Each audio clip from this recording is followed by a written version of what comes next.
You're listening to Civic Media. You can tune into any of our live shows on any radio station across the state with the Civic Media app. Find us in your phone's app store and listen anytime, anywhere.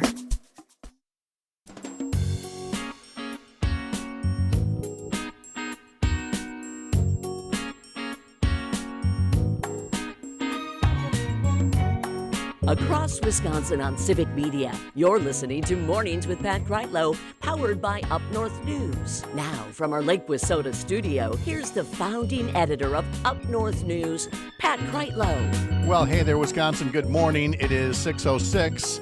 On this Thursday morning, it's December 4th, 2025, and it's another beautiful, but cold morning to have you here up north, live from Lake Wissota, from wherever you're spending your mornings, listening across the Civic Media Radio Network, or however else you got here. We appreciate you getting your day started where it is 5 below zero here on Lake Wissota right now. I got a question for you. What statistic about you would you like to know? Spotify is handing out its Wrapped summaries so that its users know which artists and songs they played the most during 2025. But there's news coverage of the Spotify Wrap thing. It's become an annual tradition now. Somebody came up with a good idea there, and now other apps are copying it. There are apps that give you an annual summary of the food you ordered through them, the video games you played, the workouts you started, maybe the number of workouts you finished. So what would you like to see?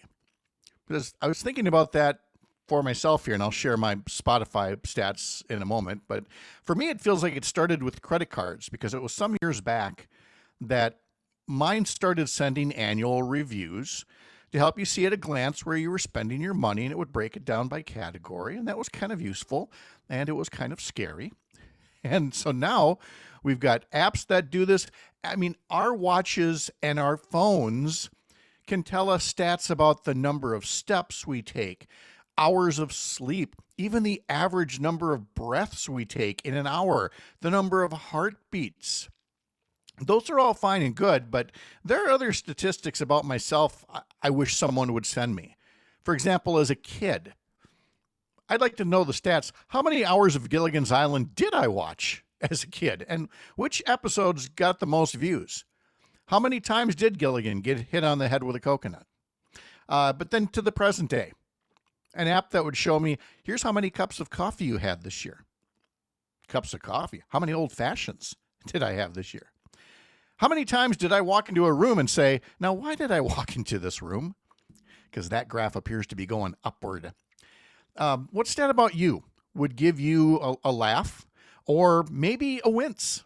And it can be, you don't have to go for cornball here. You can be stats that you would genuinely like to know about yourself.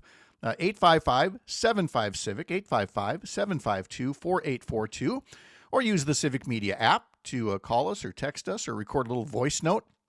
It's kind of in line with the guilty pleasures music that we talked about yesterday, because Spotify, in that case, will show you the actual stats. These are hard statistics. Alicia on YouTube says, my top song will be I'll Sleep When I'm Dead, which is fitting. Yes, Alicia, I totally believe that for you, you hardworking soul. So what about you? What kind of stats, serious or unserious, would you like to know? Coming up on the program today, Congressman Mark Pocan will be joining us and talking a bit about how Washington, D.C. is back in business, but the gridlock does not appear to have been alleviated at all, since it's mostly existing in the Republican caucuses, but we'll see if anything's getting done in D.C. We'll also talk to Sean O'Malley this morning about your money in the markets. And again, even though D.C. is back at work, the statistics that people need to make economic decisions is still missing in action. And that just makes it that much harder for us to do anything other than endure the current AI bubble. And while that might make, folks in the White House feel good that the economy is propped up by AI, we kind of like the real numbers if that were to be possible. Let's see, temperatures around the state right now. Oh, my goodness. Let's see. The The low temperature, it says here, is 17 below. Where is that? Oh, that's in Siren, is at 17 below right now. We've got 15 below in Solon Springs, 11 below in Hayward and in Phillips, 11 below in Rice Lake as well, 13 below in Black River Falls. A lot of single digits above or single digits below zero going on around there. So, definitely get those kids bundled up and get them out the door while you think about what kind of life statistic would you like to see about yourself. Cindy in Appleton is calling us bright and early at 6:11 this morning. Cindy, good morning. How are you? Good morning. How are you? I'm good, thank you. So you thought about it? Is there a stat you'd like to know about yourself? Well, I get to the point where I think at a certain age you just don't care anymore because life is getting shorter. And my Yes. one motto now is, as long as I can find my way home, I'm still good. Which, thankfully, we've got the phones with the GPS and the everything else. Yeah, it's definitely not a matter of that. I don't think a statistic would naturally make me, care to do something different. It's now just out of curiosity, where it's like, how many times did I do such and such a thing? But yeah, we are getting to be a little, cynical and set in our ways now at a certain point, Cindy? Yep, and maybe there's just some things you don't want to know, Pat.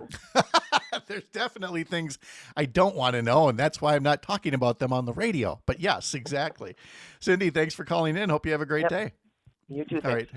Yep. See ya. Again, 855-75-CIVIC, 855-752-4842. Parker Olson standing by in Madison Studio A2 producing this little shindig.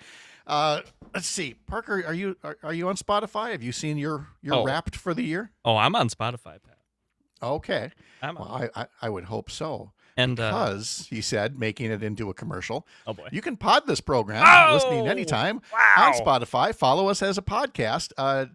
Needless to say, I've got some good statistics for that one. But anyway, that's the podcast part of it. What did you learn anything about yourself from your Spotify Wrapped?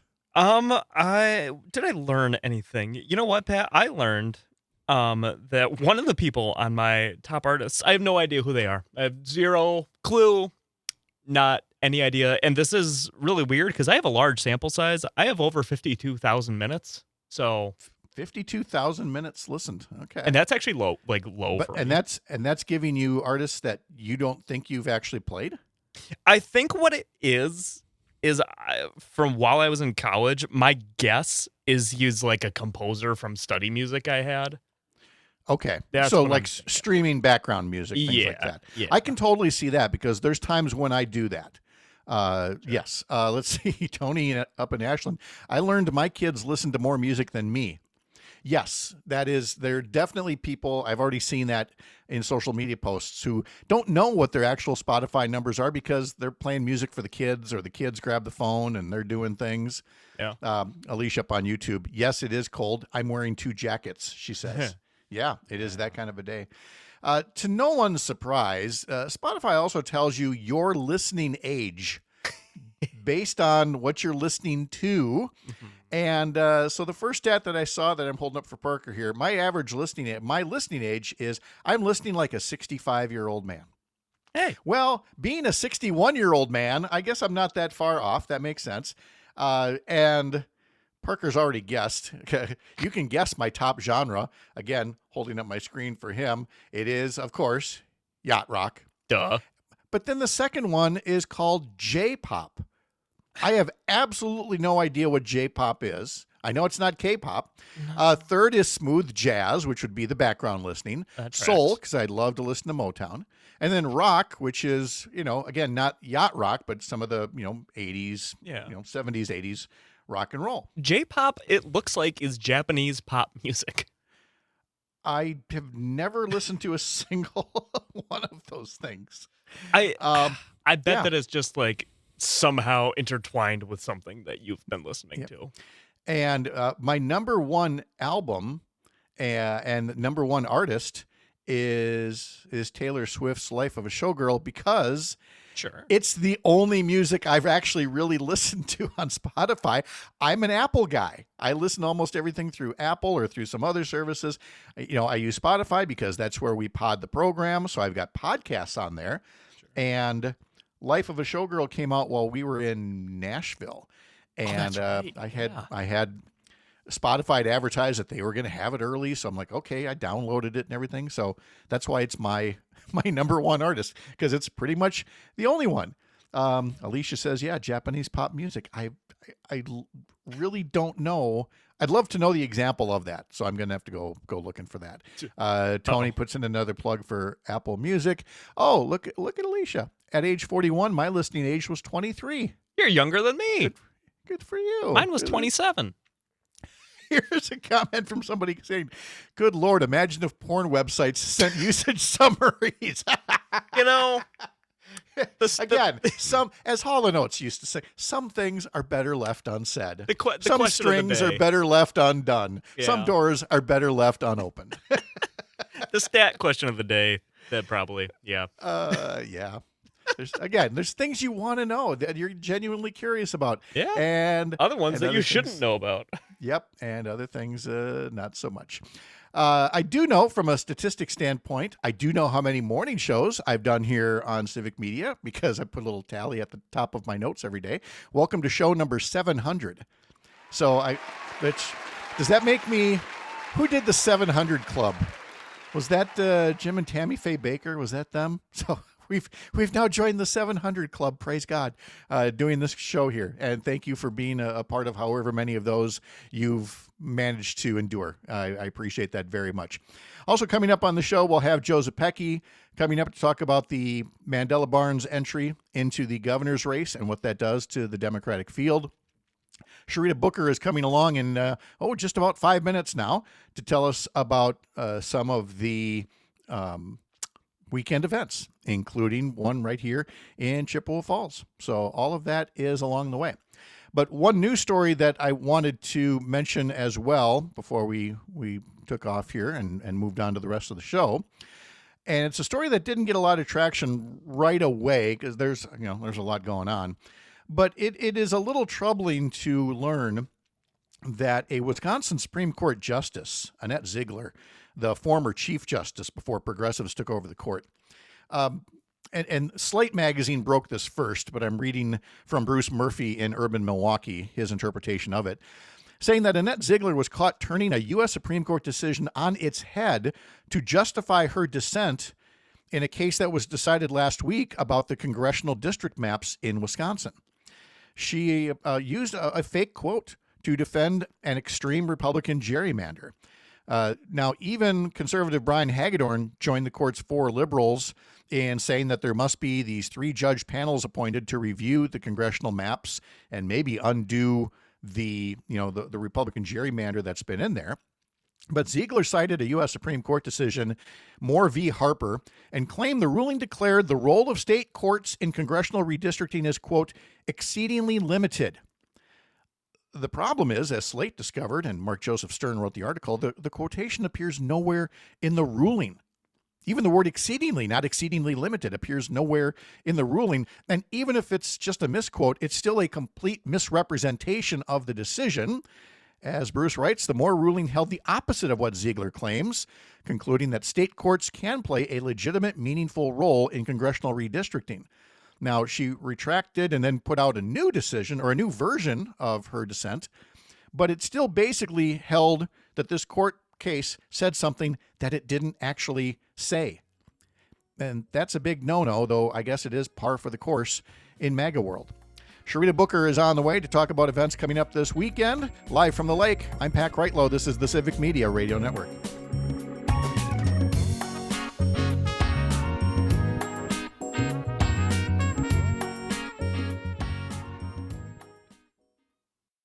You're listening to Civic Media. Stay up to date on the latest news and information for your local community and Wisconsin by signing up for our free email newsletter. Visit civicmedia.us/email to get started.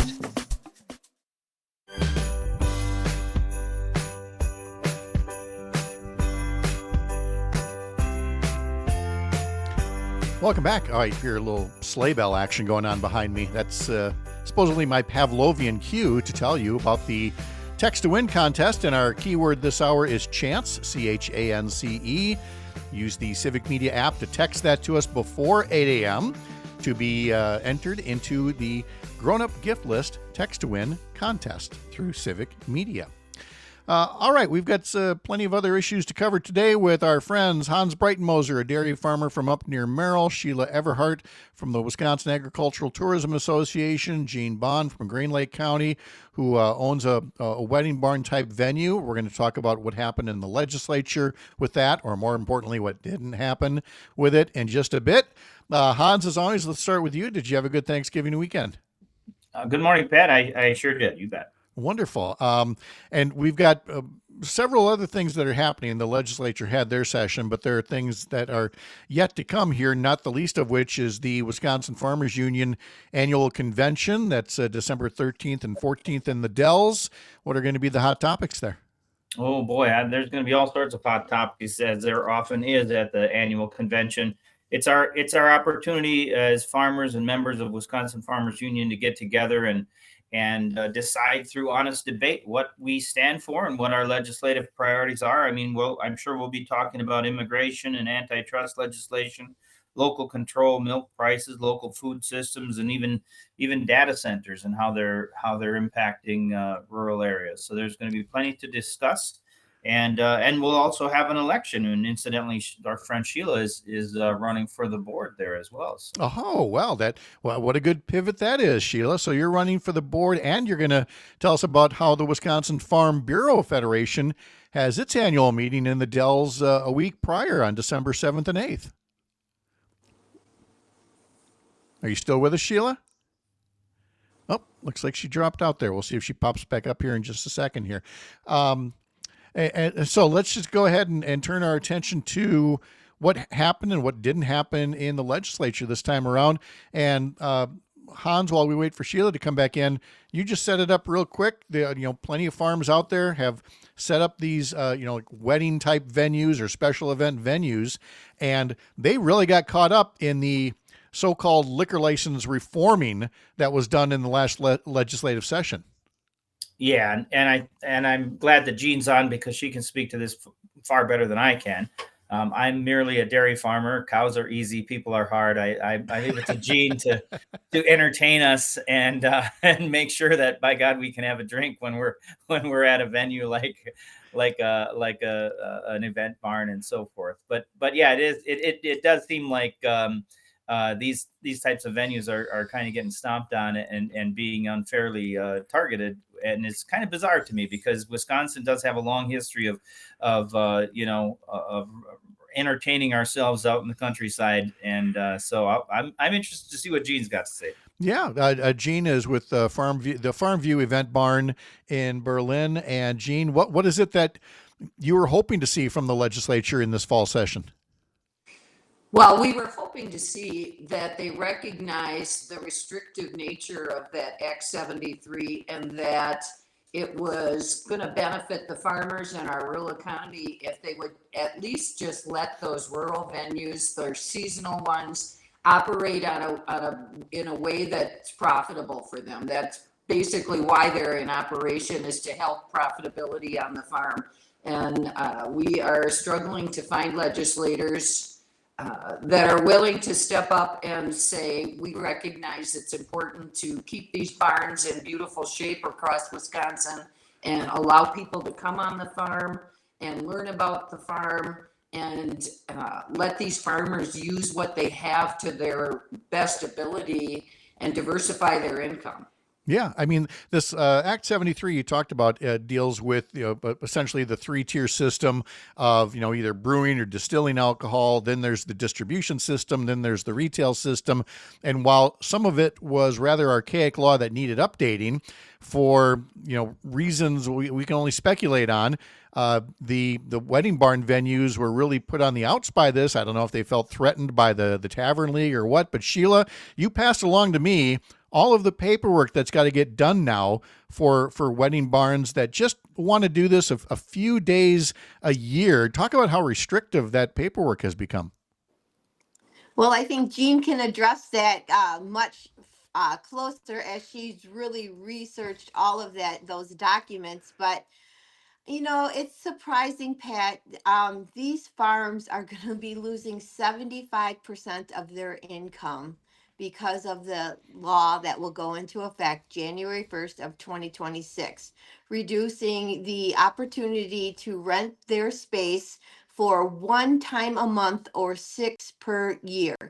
And the paperwork includes about a 4-page application for having consumption served on the property, private property, at a private event, and the cost of the permit is $300. So not only Oh. are you forcing people to reduce the number of events they can have, you're restricting what can be served at those events, including no spirits.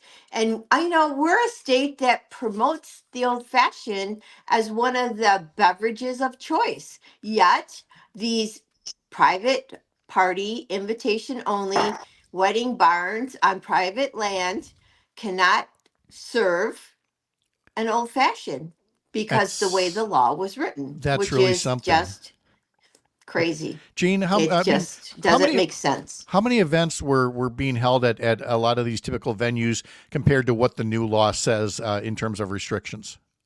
Well, I think many of us, again, were seasonal, and ideally it was one a week throughout the 6 months of May through October. So 24, I know some places were able to have enough help to be able to have 2 a weekend. So it varied a lot throughout, and that was the beauty of it. You could do as many as you felt you could accommodate on your property, especially with us. I just want to back up a little and explain the lawsuit that was decided on November 19th was it was quite a learning experience for me being part of that. So it was heard on a rational basis, which this is the judge's words. That means it could be based on speculation that is unsupported by any evidence or data, and he could just decide that if there was any chance or conceivable thought that some of these arguments could be true. There was no basis for them, but if they could be true, he had to rule in favor of those defendants. So some of the arguments they had were that we were in rural areas and far from help. I am 4.5 miles from my local sheriff's office. Some of their basis was that because there was free alcohol offered, that conceivably not letting us have more than 6 would move these events to places with liquor license and thereby reducing the amount of free alcohol and reducing the number of drunk driving incidents in Wisconsin. Now, anybody with sense knows even if a couple has to go to a place in town for their wedding, they're still going to end up having free alcohol for their guests. So a lot of it was interesting to hear the rationale, and bottom line, this decision did not say that we cannot change this law for the better. It agreed that reduced numbers of events could indeed reduce the number of number of free drinks being given out in Wisconsin. So people will still hear that we are trying to get legislators to change those numbers, and I just want to make sure they understand that this lawsuit in no way is preventing that effort from continuing. Right. And Hans, what does that tell us about the political environment at the Capitol when there's all kinds of majority Republican legislators who represent rural districts, and yet they're having a tough time supporting some of these small farm-based businesses in their districts? What can we glean from that? Well, I would suggest we can glean that it's time for a change and we need some different legislators. And that brings me to a thought.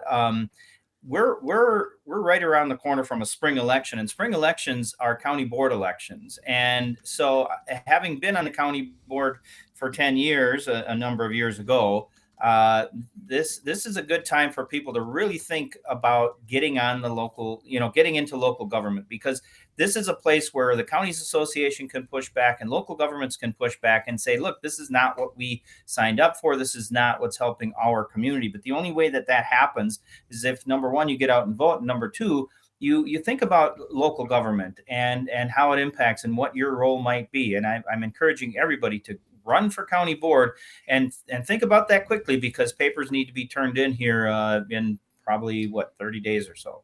Yeah, for that spring election, your nomination paper. Yes, the window is now open to, and we are absolutely, nonstop advocates for running for local office and starting to make a difference that way. Gene, it definitely sounds like this is still an uphill road, but the session is not done yet. They'll meet again in January, February, maybe into March. So what is it that you would like folks listening to say to their state legislator about this?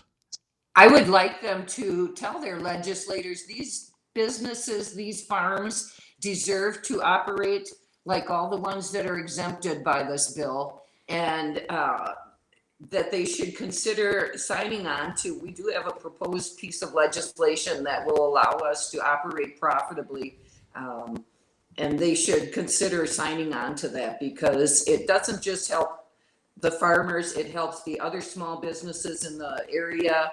And it's something people love. People love coming out to these venues. They love their pictures with the crops in the background and the beautiful properties. And there's plenty of weddings to go around. There's no reason to restrict one over another. And then to claim that we're dangerous in some way is just... It seems like doing something 20 days out of the year compared to a lot of places that are open 365. The math ain't mathing on that as far as. And yet, if I sell the alcohol, the danger disappears, because this new law also mandates everyone. Most of us already did, but everyone have a licensed bartender serving any alcohol. So just the very fact that I sell it somehow, then I'm fine. I can have as many as I want. So we're still working on this, and I hope people can get behind it. It's over-regulation, and it's not necessary. Gene Bond from Farmview Event Barn in Berlin. Thank you very much for the insight on that. Sheila Everhart from the Wisconsin Agricultural Tourism Association. I got less than 30 seconds here, but we heard about the Farmers Union convention coming up. What can you tell us quickly about the Farm Bureau Federation annual meeting in the Dells December 7th and 8th? Yes, if you're a farmer, get involved with grassroots organizations, whether it's Wisconsin Farm Bureau Federation or Wisconsin Farmers Union. Wisconsin Farm Bureau Federation is represented in 66 of our 72 counties. They will have about 300 delegates voting on policy on December 8th, farmland preservation, solar, alternative energy, healthcare, and our roads. So get involved. And of course, agricultural tourism, how to support the family farm with agricultural tourism. So get involved with grassroots efforts. Please contact your elected officials. Have them sign on to a trailer bill that will give a lifeline to these agricultural event venues. Good. Solely by increasing their events to 36. I got to run. Get out there and get involved. Thank you. Thank you very much, Sheila and Hans and Gene. Our keyword again, chance by 8 o'clock. Text that in our text to win contest, grown up gift list. Back after this, you're up north.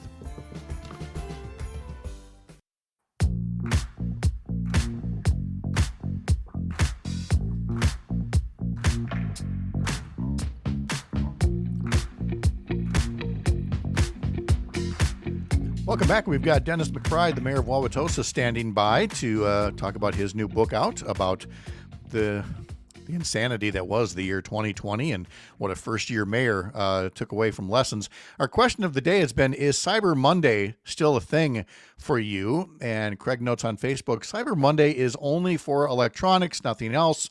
Black Friday is one day only, the Friday after Thanksgiving. They seem to forget this every single year.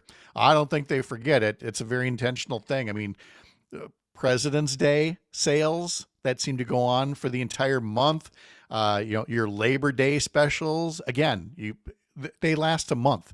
Whatever kind of a retail hook is out there, they're going to take advantage of it. But I wanted to know if it's still special for any of you on Cyber Monday. Also, a lot of thanks to folks who have already entered our grown-up gift list text to win contest. Now, it's not going on right now. We did it during our 7 a.m. hour, And we're going to do it again in the 9 a.m. hour with Matt Nair on air. Jane Matt Nair, Greg Bach, different keyword.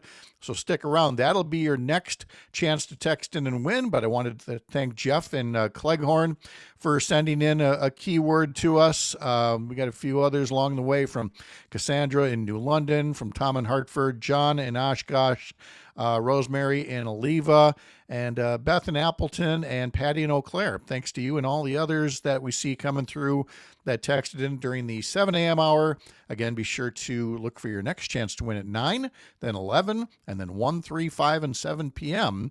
to enter our grown-up gift list text to win contest, a daily prize of $200 cash, and some great grand prizes as well. Details at civicmedia.us. All right, Dennis McBride was with us a little bit earlier to wish happy birthday to Dr. Kristen Lyerly, and now he joins us now as a guest to talk all about the book that he put together, A City on the Edge, about his time as a brand new mayor in Wauwatosa in 2020. I know people want to kind of forget about 2020.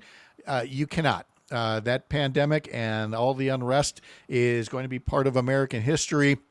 And we had to very much live it at the time, especially Dennis as mayor at the time. Dennis McBride, good morning. Thank you for being here today. Thank you. It's good to be back. Your point about forgetting 2020 shows the peril in doing that. Again, you know, the old expression is those who forget history are condemned to repeat it. And that's actually one of the main themes of my book. If you go into the last 2 chapters, I talk a lot about how the events of 2020 still affect us and are still with us in a way. So we can chat about that. But absolutely. I mean, it is to me that, you know, the term you hear is memory hole, that we've memory holed the pandemic. When, I mean, just this morning, I saw a commercial for Paxlovid. And it was kind of giving the same old, you know, the drug interactions can include blah, blah, blah.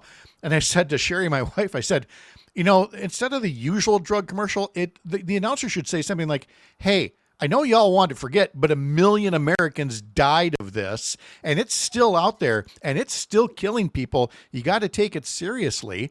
And yet, if we go back and look at 2020, I mean, one of the fights you and others had to have was to listen to science. Exactly. You know, in the book, I go back as well to the Spanish flu pandemic of 1918 to 1920. And I talk about how science was more or less prepared for that, but human nature was not. And then we started acting exactly the same way 100 years later when COVID-19 came in. And now we're doing it again. We have a federal government that is backing away from science and coming up with goofy theories about how vaccines don't work. Vaccines got us through the pandemic. We solved that, and now we're backtracking on that. And now we have measles outbreaks everywhere. It's we're heading back into the insanity that we suffered from in 2020. Oh, no doubt about that. Dennis McBride is our guest. I've gotten ahead of myself because this all happened, and we haven't gotten yet to George Floyd and the police protests and all that. But this all happens, Dennis, as you're the newly elected mayor of Wauwatosa. So why don't we get back to the very beginning before any of this happened? You thought about running for mayor and ran. It's a half tongue-in-cheek question to ask with this kind of hindsight, but why? Why'd you decide at the time? Well, everybody asks me the same question. They say, well, when you filed your papers in December of 2019, you probably couldn't have figured out that 2020 was going to be what it was. And of course not. Nobody could have anticipated that. I make the point in literally the first paragraph. 2020 is a year we will always remember. It's one of those significant years of history that will go down forever. I was an alderman for 10 years. I was a U.S. government attorney for over 25 years. I have served at all levels of government, both as a volunteer and as an elected official. This is in my genes. It's in my makeup. I was determined to serve my hometown, and I just happened to arrive in the middle of a global pandemic, and then other things happened. We had 98 days and nights of racial protests in Wauwatosa, 40 nights at my house. We had a mass shooting at the state's busiest shopping mall. And we were a significant place in the 2020 presidential election, curiously. So the way I sold the book was to say Wauwatosa was a microcosm of everything that was happening in America in 2020. Yeah, it truly was. And for folks who weren't, in or around Tosa or the Milwaukee area at the time, what was it? Again, it's a microcosm. Things were happening all over. But why specifically in Tosa and even including, weeks of protests at your house? What is it that remind people of what was happening in 2020 closer to home? Well, we had a police officer who, ironically, was black. He had shot and killed 3 men of color in the 5 years leading up to my mayoral tenure. 2.5 months before I became mayor was his last shooting. And nothing happened until George Floyd was murdered in Minneapolis. And then, of course, nationally and internationally, protests broke out. But in Wauwatosa, because of that police officer, his name was Joseph Mensah, we had 98 days and nights of protest here. We also, as I said, 40 days and nights at my house, and that was on the misguided notion that the mayor could fire a police officer. Under state law, only the Police and Fire Commission can hire, fire, and discipline police officers. I had no role in that, and yet I had people outside my house day after day after day. To what degree did that anger, and I've spoken a lot about that, incredibly justifiable anger, but as you know, for a lot of people, that anger crossed a line when it turned into riots and fires and things like that, or even on a smaller scale, the misunderstanding that a mayor can hire and fire police officers. So again, as you look back at it, I mean, you can't change history, but what kind of notes would there be for the future when it comes to people that feel very strongly, very angry about something like unjustifiable police violence, and they want to do something about it? Well, I served for 24 years at the U.S. Equal Employment Opportunity Commission. I represented people who were the victims of job discrimination based on race and sex and religion and age and disability. I lived and breathed that. And yet I got no credit for that in 2020 when I was trying to remind people that we have a legal system and you need to work through the law. You can't go out and do what people did in Kenosha, which is burn down 8 blocks of the city. And then we had an Illinois teenager come into Kenosha and kill 2 Black Lives Matter protesters. 5 weeks after that happened in Kenosha, I declared a curfew in Wauwatosa for 5 nights because we were worried about the same things happening here. And I got condemned by many people for that, but we ended up with $16,000 worth of broken windows. No Black Lives Matter protesters were killed, and we didn't have any blocks burning down in Wauwatosa. What I've told people is in times of crisis, you need a North Star. And the 2 North Stars I looked for were, one, my conscience. I quoted Abraham Lincoln, "We move forward with firmness in the right as God gives us to see the right." That's your conscience. And then the other North Star, of course, always has to be the law. I've been a lawyer for over 40 years. I worked for a federal judge. I've taken 8 oaths of office of various kinds to support and defend and uphold the constitutions of the state and the United States. And I will follow that and give people due process. But a lot of people didn't want to give Joseph Mensah due process. They didn't want to follow the law. They just wanted to feel what they felt. And I get that. But it was my job to make sure that the people in Wauwatosa and the property in Wauwatosa were safe, but also people who come into Wauwatosa to the state's busiest medical center, to the state's busiest shopping mall, to colleges and universities, were all taken care of. Dennis McBride, Mayor of Wauwatosa, joins us. The book is called A City on the Edge, Pandemic, Protest, and Polarization. It's published by Indiana University Press. Get there at iupress.org. So in closing, Dennis, you ran for re-election, and you're serving your second term as mayor. So I'll ask you that question again. Why? I had unfinished business. Wauwatosa is a wonderful mini metropolis in the center of the Milwaukee metropolitan area. We still have great things to do. Frankly, I also wanted vindication, and I got it. I won re-election by 17.5 points. I do want to make this point. This book that you mentioned isn't just about Wauwatosa. It's about Seattle and Minneapolis and Portland and all the other places where things happened in 2020. The publisher didn't want just Wauwatosa. He was attracted. They were attracted by Wauwatosa as a microcosm, but it's a much bigger story. It's the story of America in 2020 and beyond, even to this day. So I hope people will read it and reflect on it. Well, and to that end, I mean, certainly something we preach here a lot on the show, and I feel like I've got somebody in the choir loft here with me, and that is the value of running for local office at any given level. I mean, today or tomorrow's first day nomination papers can be taken out for some local offices. So I'm guessing you're not about to say, "Hey, it worked for me, but none of the rest of you should run for local office." We probably need people more than ever. I was talking to an alderman yesterday about him running for re-election, and I said, Mike, everybody ought to, I really believe this, everybody ought to run for office at least once. It's really an important experience in our democracy. Getting to meet the voters, going door to door in the snow, finding out what people really want and what they think and what they need, that's really important. And it all happens at the beginning, at the part of government closest to home, which is local government. Pat McBride, who we also visited with earlier, and he had the book, The Luckiest Boy in the World, and you two are brothers. Twin brothers. And so to what degree is there any friendly competition here now on book sales? Because his book was pretty terrific. I read that one cover to cover. So you got any family bet going on this one? Well, I was the co-author of his book. So there you go. So you already get you're already a head start. I'm competing with myself. Dennis McBride, thank you so much. It was a pleasure talking to you again. A City on the Edge, Pandemic Protest and Polarization. See it at Indiana University Press, iupress.org, or wherever you get your books.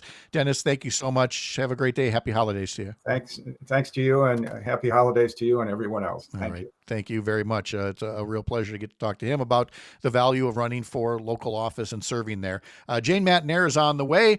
2 more weeks of Matnair on air before her retirement, so we'll find out what she and Greg Bach are planning for this week. And then we're fully loaded with guests for the week here, including Congressman Mark Bocan coming up on Thursday.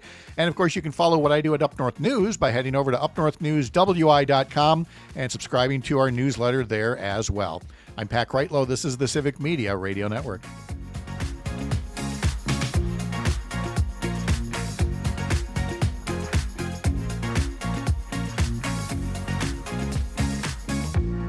You're listening to Civic Media. Find the latest news, information, and archives of all your favorite shows on the Civic Media website, civicmedia.us.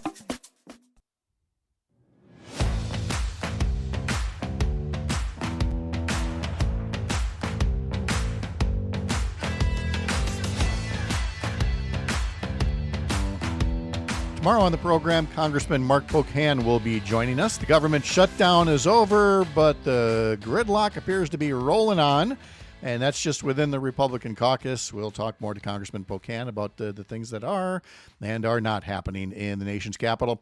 And Sean O'Malley will be along to talk about your money and the markets and the data that we're getting now that the shutdown is over, how reliable it is, or what still seems to be missing. And then the question that I feel like it's growing with more and more people. How much of this economy is built on an AI bubble?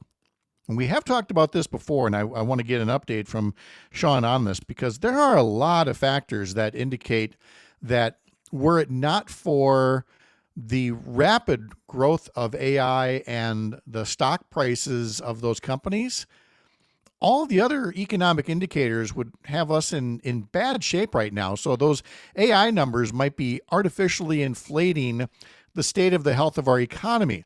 Small wonder that we have a president and others who are doing all they can to keep fluffing up that price and those AI companies, because that's the thing that's providing them with some cover right now. But it always seems like for these folks, it's just that there's always money lying around, and that the answer for everything is a tax break. And I noted that in a Wisconsin Public Radio article about the dueling bills in the legislature, about bills that would reduce the cost for in vitro fertilization, IVF. And we have talked to State Representative Jody Emerson from Eau Claire before about her measure, which would require health insurers in Wisconsin to cover the costs of IVF and fertility preservation treatment. She said that, this is part of healthcare. And if you're going to be a health insurance company, then why shouldn't a health insurance company help pay for it? Well, Republicans call that a mandate, and their answer for everything is a tax break. And so that's what they've put in place. There's a Republican bill in the legislature that would provide a tax credit, a non-refundable income tax credit of up to $5,000 for IVF-related expenses that aren't covered by insurance. Now, there would be a cutoff. It would be for individuals making less than $100,000 a year or couples making less than $200,000 a year. So if you're making $190,000 a year as a couple, you can still get this $5,000 non-refundable income tax credit. Well, by non-refundable, what that means is if you're, say, in a much lower bracket, say you're in the $60,000 bracket of income, and you really want to start a family with IVF, you don't pay that much in taxes that you may not get that $5,000 back. A refundable tax credit means you get that amount of money, whatever your tax liability is. So right from the get-go, the Republican bill does not help out with the upfront costs, as Representative Emerson points out. You've got to pay for these things up front, and then the tax credit comes later on. But again, we're talking about a group of politicians for whom everything is about a tax credit and making sure that, we do anything possible to avoid having the super wealthy pay their fair share of taxes. Because after all, they write those really big campaign donation checks, right? Which takes me to our final story, and that is something that is being done by Michael Dell of Dell Computers, Michael and Susan Dell. On its face, sounds like a nice bit of generosity. You see, there are going to be these new tax accounts for new babies. And that's a bipartisan idea that's been talked about for some time. Now, of course, because Republicans are in charge, they want to call them Trump accounts. And these would be investment accounts that are opened up for children from birth, and that, a certain amount of money could go into it. And then the parents and others could keep putting money into it so that it grows over the course of the years. And that's all fine and good. It's just that in this news story, Michael Dell and his wife Susan say they are going to be donating to roughly 25 million children. And what they're going to do is help put an additional $250 into the accounts of these children. Now, not all children. The money will go to children who were born in 2016 through 2024 and who live in a zip code where the median household income is less than $150,000 a year. So again, that's a net positive where you have, the help is going to people who would most benefit from it. Now, if you're doing the math here, what that means is the amount that the Dells are donating to put an extra $250 into every one of these new accounts, $6.25 billion. They are donating $6.25 billion for these accounts. Who could possibly have a crossword to say about that? Well, buckle up. Here we go. The Dells are worth an estimated $148 billion. This is roughly 4% of their net worth. What are you buying with that besides, the feel-good aspect of it? And again, that's a perfectly fine thing. But it's also a heck of an investment if you're looking to curry favor and get more tax breaks. Because, the question has to be asked. How does anybody have $6 billion just lying around that you can give away on a whim and get a lot of good press for? Now, if there were a wealth tax, the Dells would still be fabulously wealthy.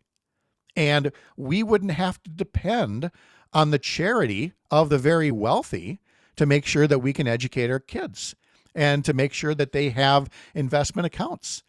These are things we could be doing amongst ourselves if we had a tax code that was not so out of whack.